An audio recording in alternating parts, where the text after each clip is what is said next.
When a colony is being established, there are many things that need to be done. Order maintained, roads built, and town sites laid out.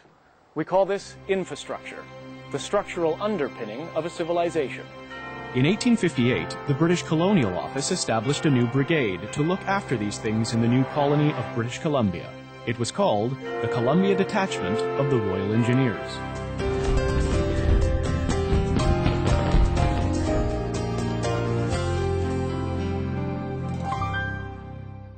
The Royal Engineers were an elite corps of soldiers who also had skills in architecture, surveying, and road and bridge building.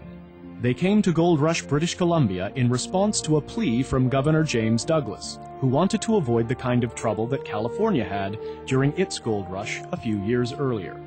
Colonel Richard Moody, their commanding officer, arrived on Christmas Day, 1858. One of his first duties was to select a town site for the capital of the new mainland colony.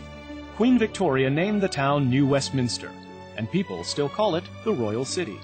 Once the capital was established, the engineers built their barracks and headquarters just east of the town. Enlisted men in the Royal Engineers were called sappers, and so the camp became known as Sapperton. One of the colony's most pressing needs was transportation, especially to bring miners and supplies into the gold regions. The Royal Engineers laid out a trail from New Westminster to Burrard Inlet, and they surveyed the route of the Caribou Wagon Road north to Quesnel. Among their greatest achievements was building a road through the treacherous Fraser Canyon.